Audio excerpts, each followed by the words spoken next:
So I wanted to try this coffee shop, pero I didn't get a chance to go sa shop mismo. But this is from But First Coffee. Ganda ng baso, in fairness. So this is matcha latte. And then I got, what's this? Cafe latte and Spanish latte, I think. Buti na lang na-try ko siya before I go sa US. Kasi ang dami nagsasabi na masarap daw yung coffee dito. We were supposed to try out pickup coffee, pero hindi available for delivery yung malapit na branch dito sa amin. Tapos, ayun, nakita ko na this one, nagdi-deliver sila. Malapit lang sila sa amin eh. Tapos, yun, free delivery. So, it's this one. In fairness, ang ganda ng bote. This one is glass. Parang yung sa pag sa Army Navy, pag bumibili ka ng milk tea nila. Hihi, coffee habang maulan. Then after my coffee, we will start packing na. Yung totoong pack na talaga.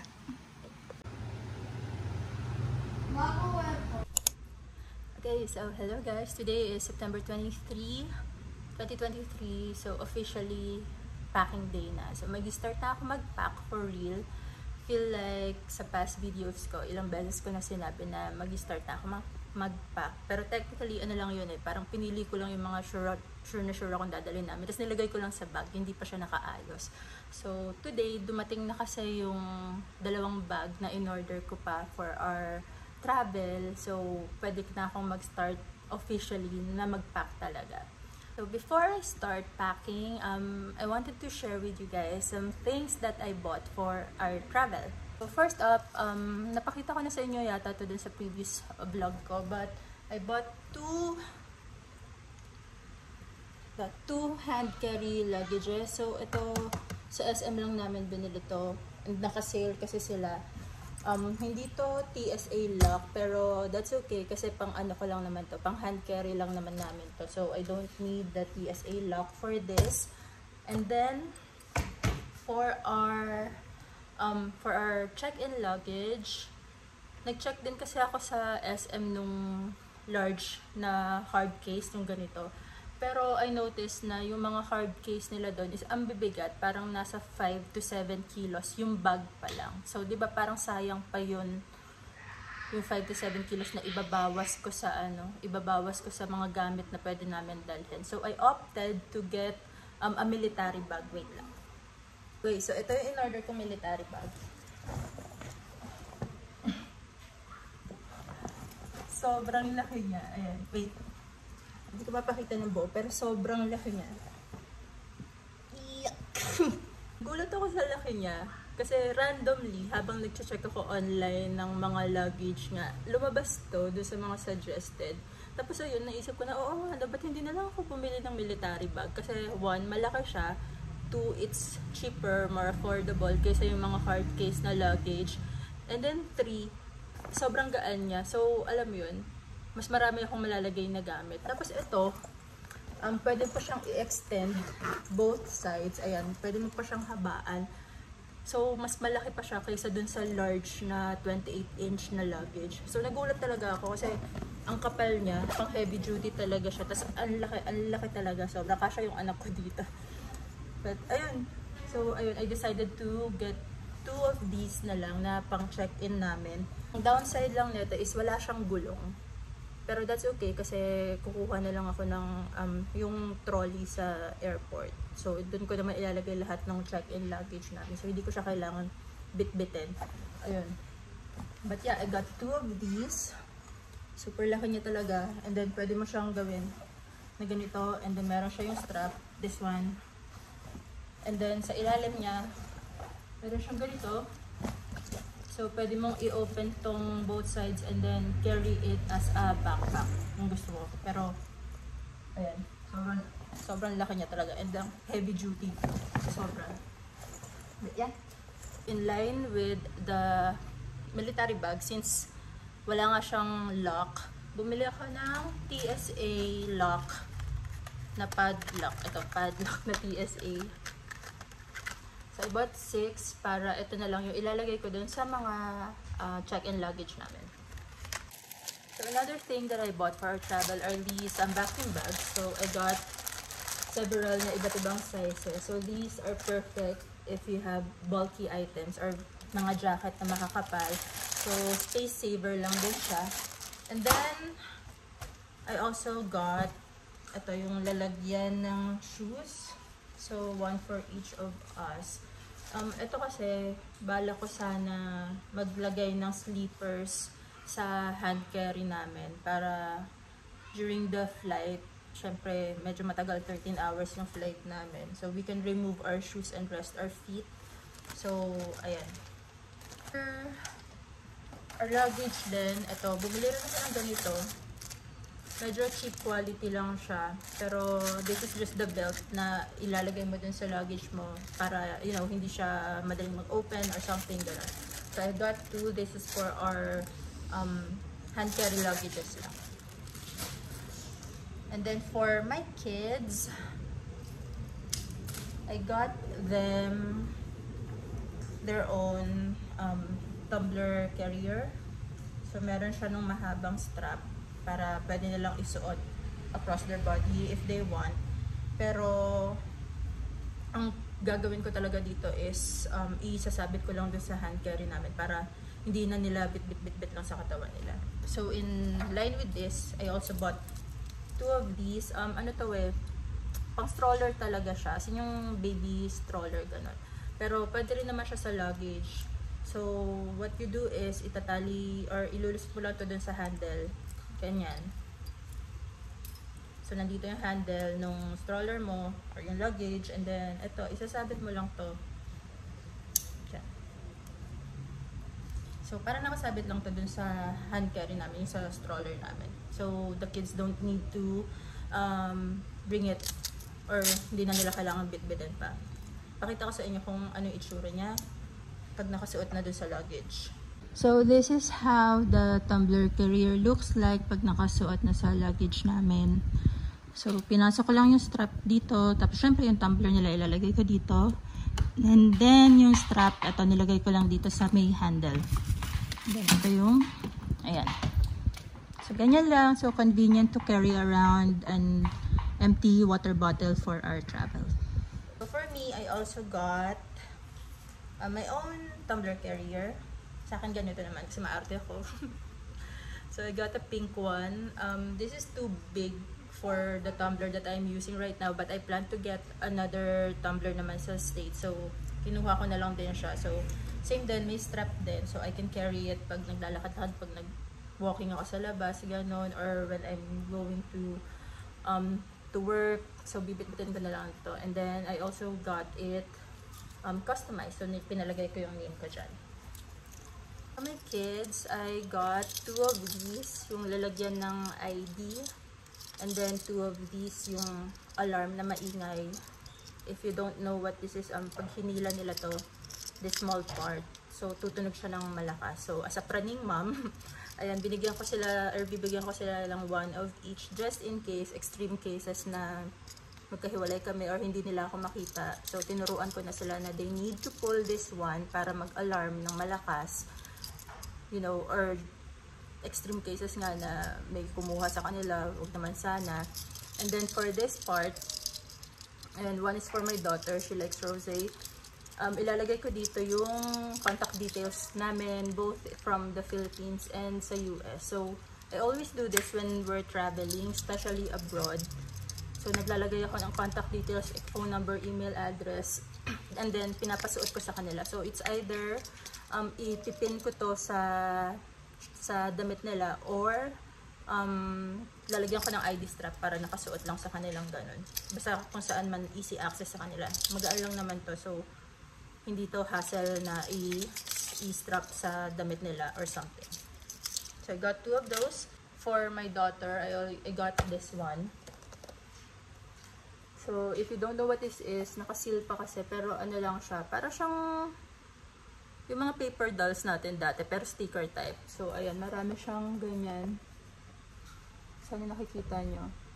Pero, ayan, meron lang sheets of sticker and paper and then different dolls na pwede niyang lagyan ng different hairstyles and mga damit niya, ganon. So, I bought this for my daughter. Kasi medyo madali pa siyang maboard and mahaba yung biyahe. So, she can play with this during the plane ride. And then, for my son naman, sabi niya magda-download na lang daw siya ng movies. So, I didn't get him anything. This is not new, pero I bought this specifically for our trips then. So, this is our passport holder. I have our family names here. So, since apat kami, ganito siya. Pang-apat na rin. So, we have our names there and then yung mga passport namin.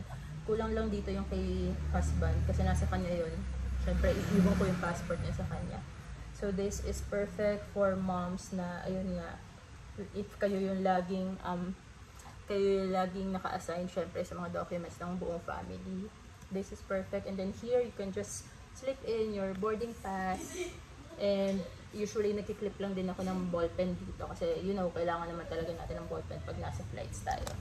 And for me, this is not super travel related, pero para sa mga arting tao katulad ko, I got a few of these. So, lalagyan siya ng jewelry or ng accessories. I got the small ones lang. Yung kasya lang yung necklaces and earrings ko. So, I thought kasi na mas okay yung ganito kaysa yung mag-jewelry box pa ako kasi bulky pa yung jewelry box. So, I already have a few of these from yung mga previous accessories na binili ko. So, bumili na lang ako ng extra pa for the other ones. And then, I'm going to put them here na lang. So, I got this pouch from Cali. Yun, bumili rin ako ng accessories dito. I got this. So, ilalagay ko na lang silang lahat dito, yung mga accessories ko. And then, it's less bulky kaysa yung mag-jewelry box pa ako. So, I really like this one.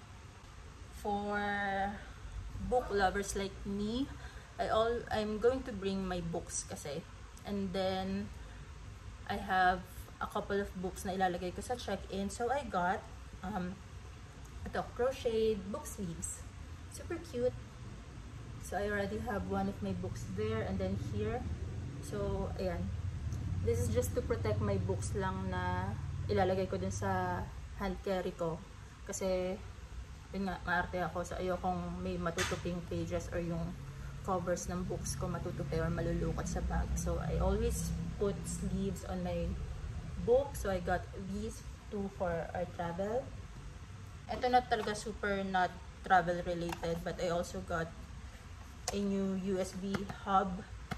Kasi yung MacBook ko wala siyang USB hub. So, I got this one for that. Kailangan ko to para makapag-transfer ng files from my MacBook to my hard drive.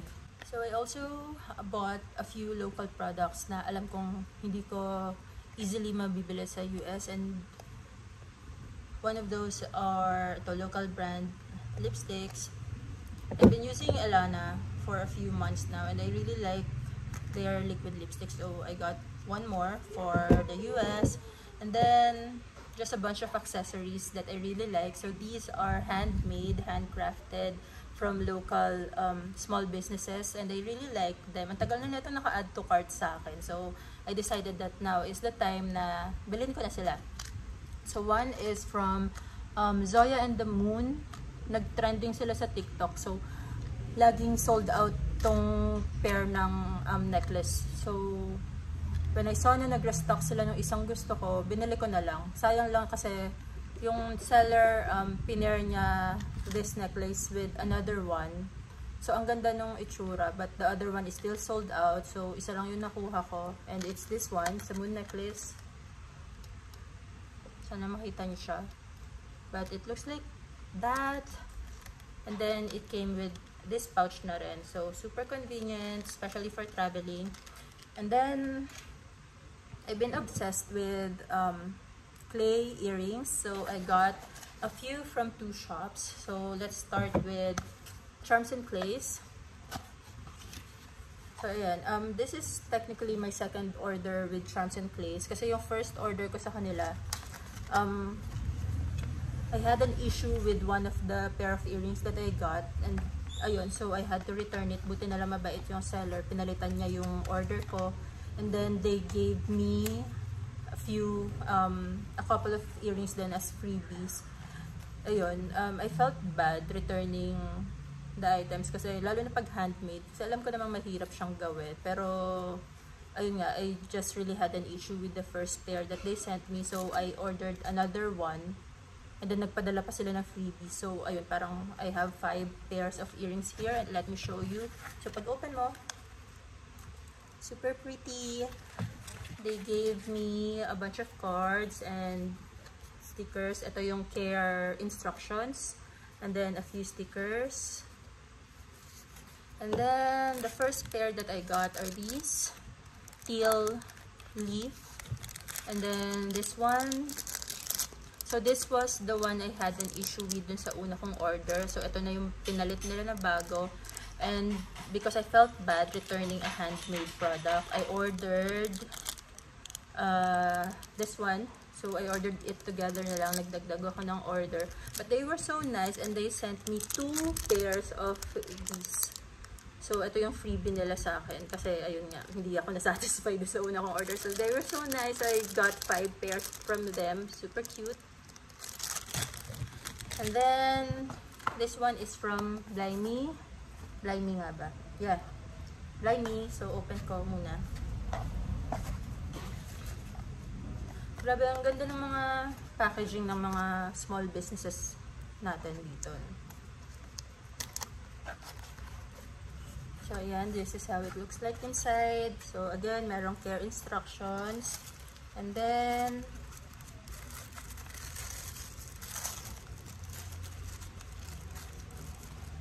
cards ulit. And from Blimey, I got 2 pairs. Super pretty. These are my favorites kasi ang ganda talaga nila. And it's this 2.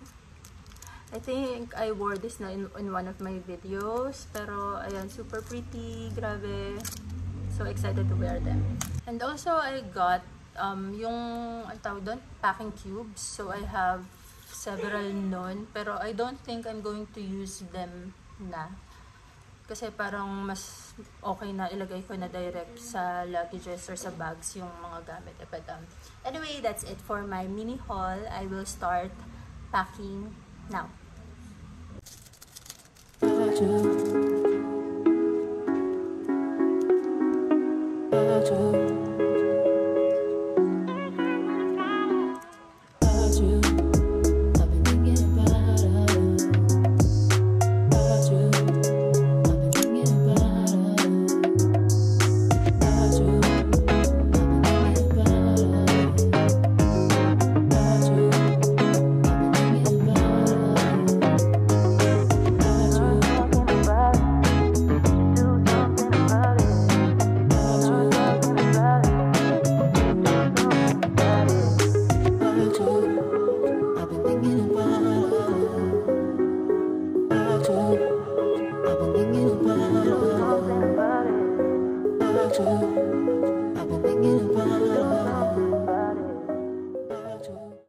Okay, so it's the next day, and this is what I managed to finish yesterday while I was packing. I mean, di pa yan tapos, but I would say na I'm about 60% done with packing na.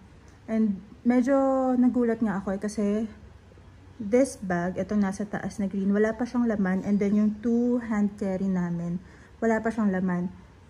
This one is around 20 kilos na. And then these 2, parang 10 to 15 kilos each pa lang yan. Tapos, ayan, yung mga nasa ibabaw, yan na lang na yung mga dadalhin pa namin or mga ipapack ko pa. Yung iba dyan, mga pang hand carry, ganun. Yun na yung mga napack ko. Feel ko ang dami-dami ko nang napack. Pero ang dami ko pang space na natira. And ang hindi ko na lang napapack is yung konting pambahay namin. And then, yung mga pasalubong na binili ko kasi hindi pa sila dumadating. Yun na lang. And then, bibili na lang din ako ng konting snacks and yung mga comfort food ng kids para meron lang kaming stock doon for at least the first month. So, ayun, nagulat lang ako kasi almost almost done na talaga. Nag-iisip ako, wala na akong ilalagay. Pero I still have a lot of space left. Prepare ko lang din yung documents namin dito. And then yung mga favorite toys ng anak ko na dadalhin. Yan lang naman 3 yung ni-request niya. And then I just need to vacuum that one. Comforter din yan ng anak ko. Dadalhin na lang namin kasi mas magagamit niya yan doon. Lalo na medyo pa-winter na yung dating namin doon. So yeah, I'm almost done packing. So maya-maya na ako ulit mag-start mag-pack. But I wanted to share with you guys my Notion page. Ito yung organization, ano ba to? Parang tool na ginagamit ko for our move. So nandito lahat ang yung list na kailangan gawin, kung kailan kailangan gawin, ano yung mga requirements for that and all. So this one I just titled it Moving Diaries. And then I put a picture of California here kasi dyan kami mag-move. And then, on the top part, you can see the timeline. So, dito nilagay ko lahat ng dates kung kailan namin kailangan gawin yung mga important stuff. Like, yan yung SLEC medical, and then medyo magulo siya. But, nandyan na rin yung, ayan, sputum collection, US interview, US Embassy interview, and then yung release ng mga visa packet namin, last day at work, ayan. And then may PIDOS. So yung PIDOS ko is for tomorrow na. But what I wanted to share with you is this list that I did. Ito yung packing checklist ko. Okay, so I did this before ako mag-start mag-pack, of course. So here is how it looks like. So I added 1, 2, 3, 4, 5 columns. So, first one is the document. So, ito yung item. Siyempre, ilalagay ko dyan kung anong item yon. And then, owner kung kaninong item yon. And then, tags if sa hand carry ko siya ilalagay or sa check-in luggage ko siya ilalagay. And then, ito, nilagay ko lang din ng parang, ano ba tawag doon? Parang kinategorize ko lang siya. Ayan. So, ito important. So, yan yung mga siyempre dapat na hindi namin makalimutan. And then, I have for clothing, hobbies, gadgets, electronics, toiletries, yan, para madali ko lang silang matandaan. And then I have sub-items here, like, kasi nilagay ko dito documents lang. So, anong documents yon? It's these sub-items here. And then, syempre, I need one for each of the family member. And then, sa hand carry ko siya ilalagay, syempre. Kasi ipapakita natin yan sa immigration officer. And then, yung visa packet. So, ayan, inuna ko lang muna yung mga important. So, you can try using this too. This is from Notion. Para mas madali nyo ring, matandaan or wala kayong maiwan ng mga gamit nyo when you're packing. So, this helps me be organized when packing para alam ko na kagad kung saan ko ilalagay and kung saan ko siya hahanapin. Kasi merong specific things, diba, na hindi mo naman pwedeng ilagay sa check-in luggage like yung mga gadgets na may mga batteries, gano'n. So, dapat sa hand carry siya ilalagay. And then, merong name here kung kanino ang gadget yon para syempre wala na kayong maiwan. So, yeah, yun lang. I just wanted to share with you guys this list that I made. And, magpapahinga muna ako from packing siguro for a few hours. And then, gagawa ako ng list for the things that we need to buy for our apartment naman. O, diba? Ganun ako ka-advance mag-isip. Nasa Pilipinas pa ako pero meron na akong, gagawa na ako ng list for the things that we need sa US. But anyway, ayun lang.